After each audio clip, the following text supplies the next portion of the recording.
This is your first interview since being elected, so we've got a lot to cover, and we appreciate your time, certainly. Let's start with today. You announced some key members of your cabinet today, a very experienced group, a very diverse group. Clearly, you're trying to send a message. Can you articulate what that message is? America's back. We're at the head of the table once again. I've spoken with over 20 world leaders, and they all are literally really pleased and somewhat excited. America's going to reassert its role in the world and be a coalition builder, building alliances again and making sure that we are at the head of the table, because all the problems we face, from COVID to nuclear proliferation to all the problems we face, require alliances, require a world that is organized with democracies being together. And they're looking for us to do that. This lineup, those you've selected so far, a lot of familiar faces among them. What do you say to those who are wondering if you're trying to create a third Obama term? This is not a third Obama term, because we face a totally different world than we faced in the Obama-Biden administration. President Trump has changed the landscape. It's become America first, which meant America alone. We find ourselves in a position where our alliances are being frayed, where there's not certainty what we've embraced autocrats. It's a totally different world. And it changes every 4 years, but it's changed drastically in the last 4 to 6 years. It's a totally different. That's why I found people who joined the administration in key points that represent the spectrum of the American people, as well as the spectrum of the Democratic Party. Have you considered, for the sake of national unity, selecting or nominating a Republican, someone who voted for President Trump? Yes, and we still have a lot more appointments to make. But as I said, and we've had this discussion before, I think, Lester, I want this country to be united. The purpose of our administration is, once again, united. We can't keep this virulent political dialogue going. It has to end. It has to end. We have to unite the country, and in order to unite the world, to unite our allies and our friends. And so there are a number of really qualified Republicans for positions that could be serving in my administration. Should we expect an announcement? No. Not ever, or not soon? No, not soon. Okay. What about former rivals from your own party, Bernie Sanders, Elizabeth Warren? Have you talked to them about cabinet positions? Well, I've talked to them. Look, as I said, we already have significant representation among progressives in our administration, but there's nothing really off the table. But one thing is really critical.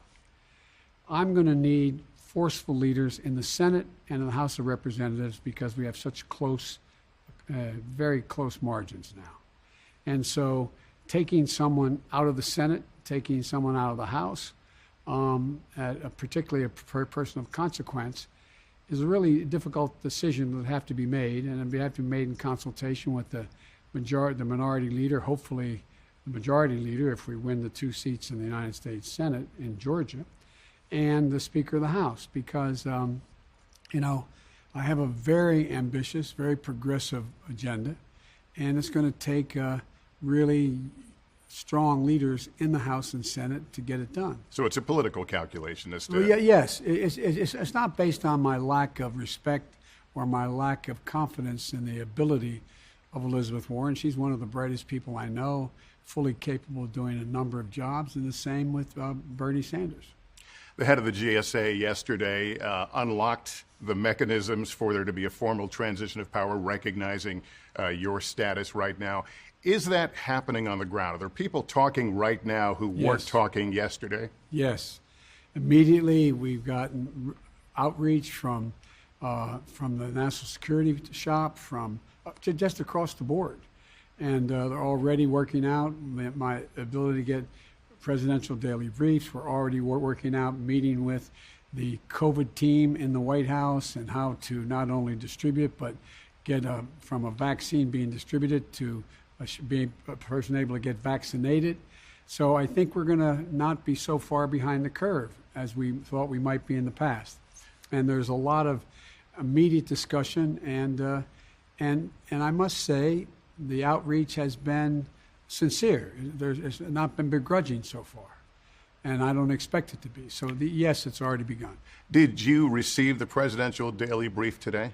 Not today, but it will be starting very shortly, maybe as early as tomorrow. And the same with a classified briefing. You expect that soon? Yes. Well, the presidential daily brief is what is happening at the moment in the intelligence community, and the classified briefing of the state of play would also come with that at the time.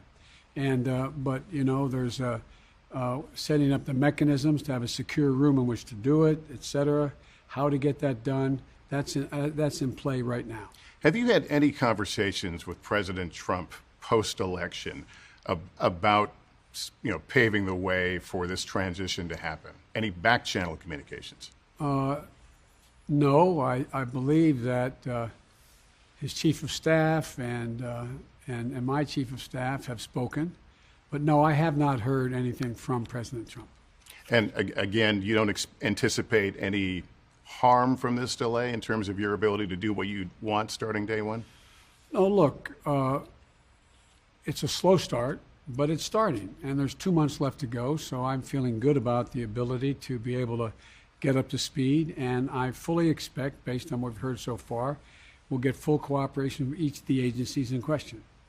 I'm curious how much you expected things to play out the way they have. President Trump was very clear that if he lost, he would do some of the very mechanisms we've seen him do. You heard that talk. Did you plan for it? Have you been operating under the assumption this was going to happen? We've been operating under the assumption that although we won, looks like we're going to win with over 80 million votes, looks like we're going to have 306 or 46, I forget the exact number, electoral votes. But I didn't expect it to go smoothly. The president signaled from even before the election began that he thought that he implied that it wasn't going to be fair, his absentee ballot things, his mail-in ballots, things with the post office. But I was confident, and I really mean this, I think we had this discussion, that the American people are going to show up. The American people were not going to be silenced. And they showed up in record numbers. In the middle of a pandemic, some stood in line for 4, 5, 6, 7, 8 hours. So I was confident the American people would speak. I must tell you, I wasn't confident the president would accept the voice that they sounded. We felt good about this election from the beginning, and didn't take anything for granted. But I was not surprised by the response of the president himself. Let's move and look forward. The day you take office, there could be 2, maybe 3 vaccines out there. Yes. We understand that healthcare workers will be first in line. What about the rest of us? How will it roll out? Will we go to our doctor's office? Will we line up at a stadium to get them? Who will determine the order of recipients? Well, look, first of all, allegedly I don't mean that in an accusatory way. Allegedly, the administration has set up a rollout how they think it should occur, what will be available, when, and how. And we'll look at that, and we may alter that. We may keep the exact same outline. But that's in train now. We haven't gotten that briefing yet. Secondly, I think talking to, as you may know, I've had a Zoom with the leading governors in the country, 5 Republicans, 5 Democrats.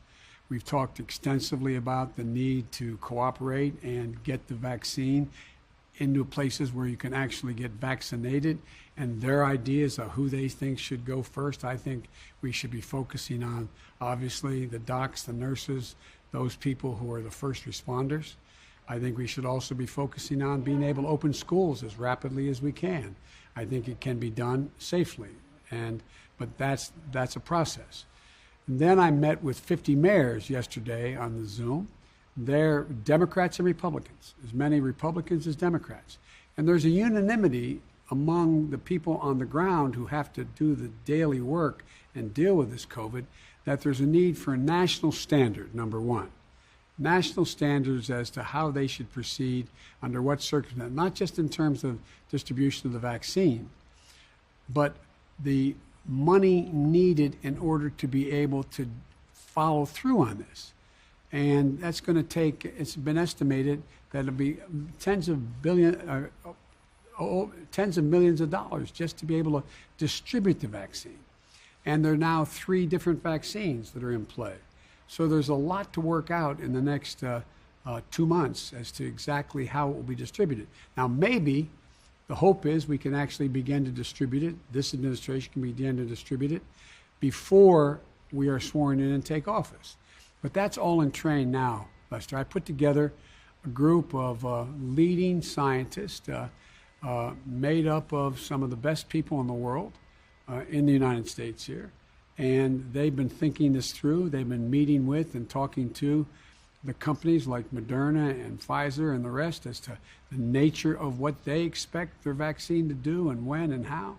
And so it's all in train right now. I'm feeling good, though, that now we'll be able to get all the hard data we need, which has been unavailable to us now. But should we be disturbed that up until this point, there's been not even coordination on the level of how this is going to work in broad terms? Well, look, I'd rather look forward than behind. I'd rather look forward and rather than what didn't happen. Obviously, it'd be better if it happened on day one, on the day on election day. But it's happening now, and I am hopeful that we're going to be able to put together a well-researched, well-calculated ability to distribute the vaccine, prioritize who gets it, and actually go from a vaccine to a vaccination, making sure that particularly those communities have been badly hurt. The black community, 3 times as likely to die if they get COVID.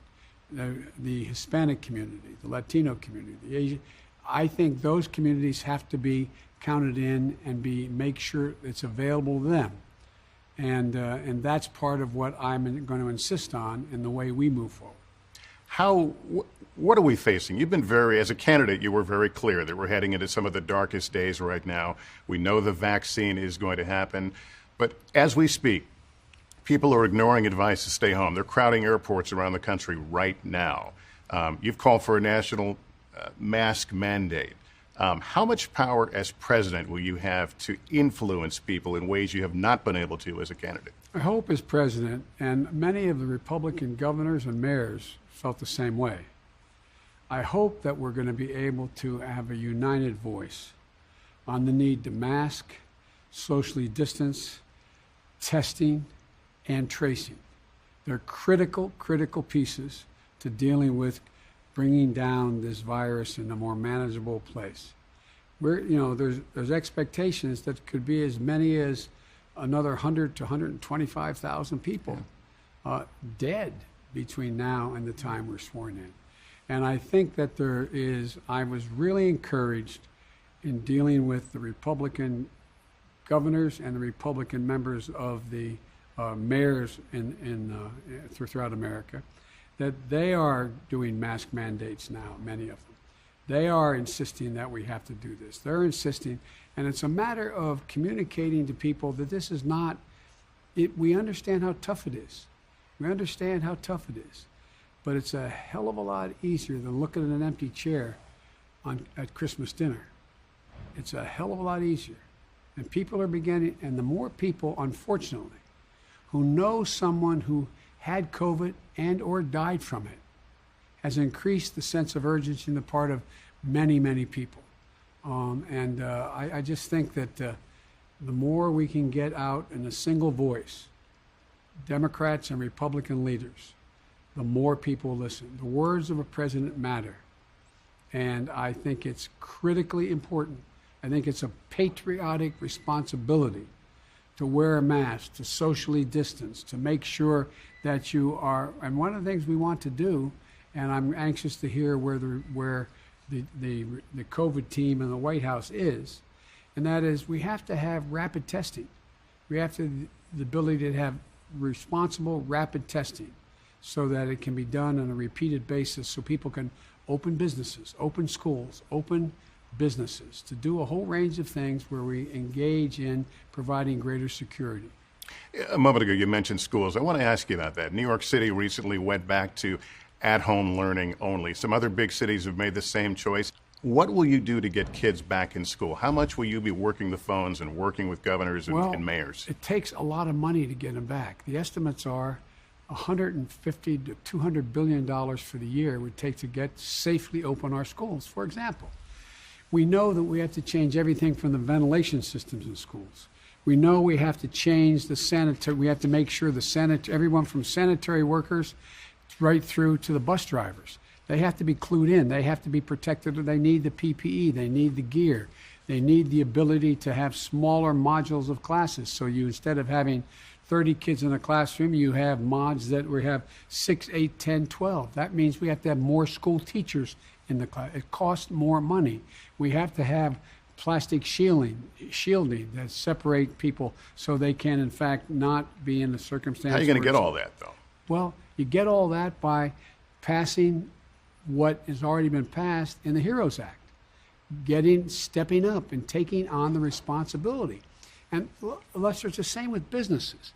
Imagine how different it would be if businesses had the ability to have the wherewithal to provide for the sanitation, the ventilation, the distancing, as well as the separation from everything from booths in a restaurant, so that you are increasingly able to be together in circumstances where people are masked as well as distanced. And speaking of businesses, you've got schools closed right now in places where restaurants are open.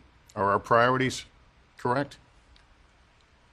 I think we should be able to do both. But look, I'm very concerned about the schools. And for example, I was on the call yesterday, was Mayor de Blasio, the largest school district in the country. He is in a position where it costs tens of millions of dollars to be able to safely open the schools. And you have to deal with the whole notion of inter-city travel, interstate travel. There's a whole range of things. And what they all said, Lester, is there's no national standards that put out. A national standard. This is the circumstance under which you should consider doing the following. This is the wherewithal. This is what we're going to provide. This is how we're going to help. Because when children are out of school, no matter what their background is, for more than essentially a semester, they find themselves falling back much more than a semester. Some falling back beyond that. And it's hard to catch back up. And it's been pointed out by a number of the rural school districts. They don't even have broadband. They don't have the broadband available for the computers to get hooked up so kids can learn from home. So there's a lot we can do, but it is the single best expenditure of our dollars we could engage in now is to provide for these kinds of protection. Not only protective gear, but the PPP, meaning the ability to allow businesses and other operations to be able to open and have the wherewithal, the financial aid to open safely. 2020 is not only the year of COVID, it's the year of Breonna Taylor, of George Floyd. If something like one of those cases happens on your watch, what will be the response? How will the Biden administration approach that?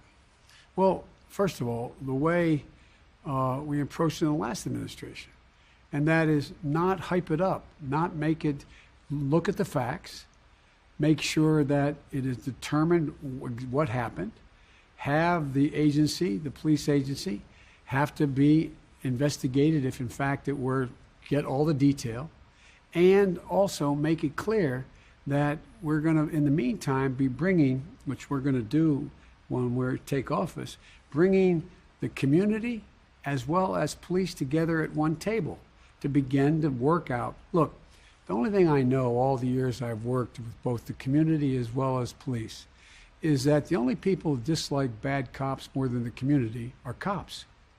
The vast majority of them are straight, honest, and responsible.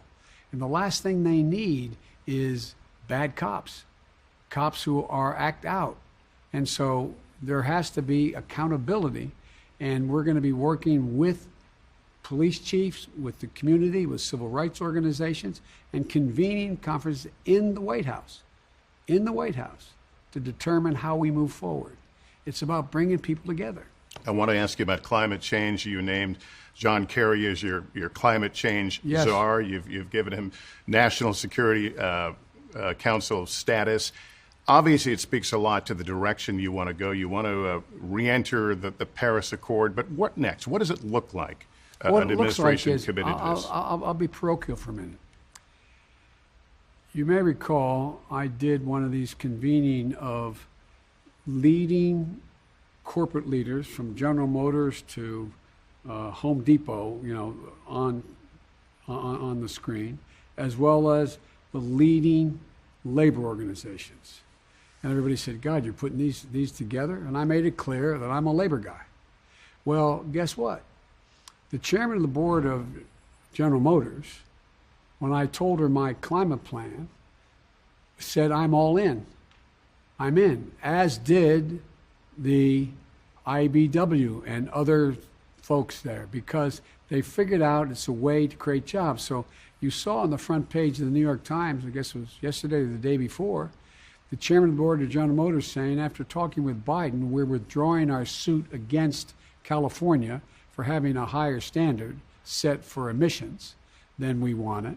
We're withdrawing it because, and we're prepared to work with President-elect Biden to deal with moving toward all electric vehicles, because that's what he wants to do. We're ready to do that. What's your message to other businesses who? Well, across the board, this is the way we can create significant economic growth for people. For example, no one's going to be punished because they are in fact but the idea we're not going to move toward reducing fossil fuels, the idea we're not going to move toward renewable energy, the idea we're not going to invest in a new infrastructure that is a green infrastructure. For example, my plan is to have 550,000 charging stations on all new highways that we build in the United States of America or repair as we upgrade the capability. The infrastructure desperately is needed, even if we didn't have a COVID crisis, even if we did not have a circumstance where we have a climate change problem.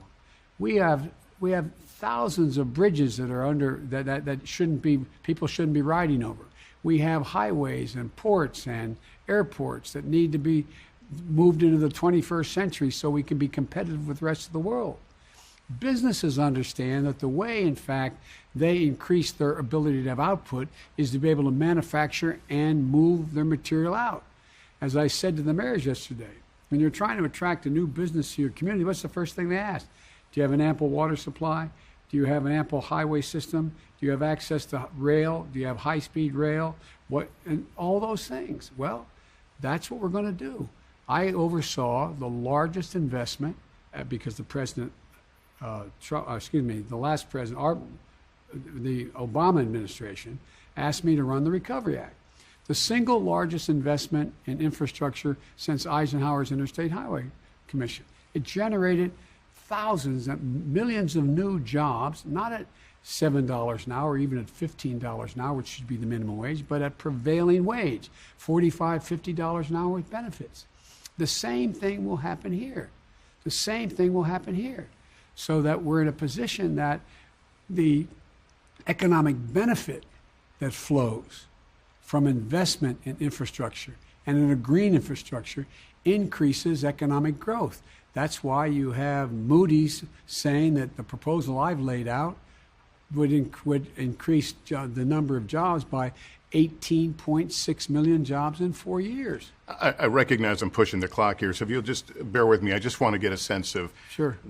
Tell me about day one of the White House and day 1 through 100, your first 100 days. What are your priorities going to be on those first days? Well, my priorities, there are a number of things that have to be, let me back up. Some of it's going to depend on the kind of cooperation I can or cannot get from the United States Congress. But I am going to make a commitment in the first 100 days. I will send an immigration bill to the United States Senate with a pathway to citizenship for over 11 million undocumented people in America. I will also be moving to do away with some of the, I think, very damaging executive orders that have significantly impacted on making the climate worse and making us less healthy, from methane to a whole range of things the president has done, as, in my view, has eviscerated the EPA, the Environmental Protection Agency. There's also things that I want to do that relate to the ability to make sure we get immediate assistance to state and local governments to keep them from basically going under. By that I mean, every state and local government has to have a balanced budget. Our founders were pretty smart, allowing the federal government to deficit spend in times of crisis to generate economic growth. And so we need, for example, what's going to happen if they don't get additional aid, they're going to have to start laying off first responders, cops, firefighters, nurses, docs, public health organizations, because they can't afford it. They don't have the wherewithal. They don't have the money to do it. So it's going to be, instead of what in a normal circumstance you'd set your priorities, there's multiple things that are going to have to be taking place at the same time. In addition to that, one of the things of the 20 world leaders I've already met with, and there's another 70, over 70 who I'm waiting to talk to, have called, there's an overwhelming interest in us coming back to in the international community and multilateral organizations to meet. For example, I met with the new head of NATO, wanting me to show up to the NATO conference. I've been asked to do in Asia, the ASEAN, and there's a whole range of things we're going to have to do in the process of delegating to the foreign policy team the authority to go out and reassure that we're back. America's word can be kept. We mean what we say we'll commit to, and that we are committed. So, but the most important thing, I think, is while we try to do all of this, focus on those folks who are always, when crisis hits, they're the first one hit, and when recovery comes, they're the last one in. That's basically minority communities who've been hurt very badly. You know, I know you know because you're so darn informed, that tens of thousands, millions of people are living on the edge where they're going to get kicked out of their apartment because they can't afford their rent. 20 million people worried about whether they can pay their next mortgage payment. Making sure we get the aid that was voted on in the House and passed by the Senate in some cases, and much of which is not passed, get the kind of help to keep people afloat. People, I mean, I remember my dad being restless. My bedroom was next to his, when my two brothers and I were in the same bedroom. And I remember one night feeling I could hear my dad. You could just hear the bed move, the sort of the headboard, and really you could. And so the next morning I said, "Mom, what's wrong with Dad?" He said, "Honey, he's worried. We just lost he had moved jobs. He lost his health insurance. He doesn't know what to do." Think of all the people who are laying awake at night, staring at the ceiling, thinking, God forbid, what happens? We have to act. We have to act to guarantee them they have access to affordable health insurance. This is more than just a financial crisis. It's a crisis that is causing real mental stress for millions of people. And it's within our power to solve it and to grow the economy at the same time. I know I'm out of time, but I have to ask you, some Democrats want investigations to go forward against President Trump after he leaves office. Do you support that? I will not do what this president does and use the Justice Department as my vehicle to insist that something happen. There are a number of investigations that I've read about that are at a state level. There's nothing at all I can or cannot do about that.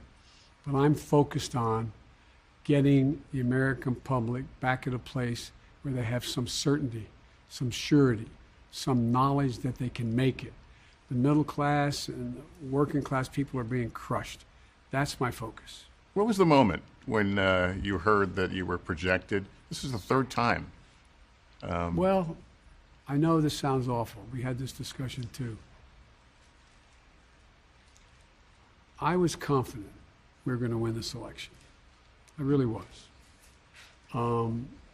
Because I was so certain the American people were going to speak out. I mean, this is the largest turnout in the history of the United States of America. Not just for me, across the board. People are really, really, really, really, really worried and concerned. And they want something done, both sides. And after 30 lawsuits were thrown out in rapid succession and with some very biting court decisions from Republican-appointed federal judges, I was convinced it was just a matter of time and was going to happen. And that's why I've decided just to move on as if I were the nominee and do the business I would do within my power from the day the election occurred. And that's why I've moved along as if I'm the president. You decided to act like you own it. Yeah, I mean, because I believe we did, and I think it's important to send the message that of confidence and surety, and let people know what I will do. Give them some glimpse into what I will do. That's why I started off with the COVID decision and who I appointed and putting together that group. I think people are just looking, is somebody taking this seriously? And I am deadly earnest about what I want to do. And I truly believe that I can unite this country. I think the country is so hungry for it, including a lot of Republicans. Hey, NBC News fans, thanks for checking out our YouTube channel. Subscribe by clicking on that button down here, and click on any of the videos over here to watch the latest interviews, show highlights, and digital exclusives. Thanks for watching.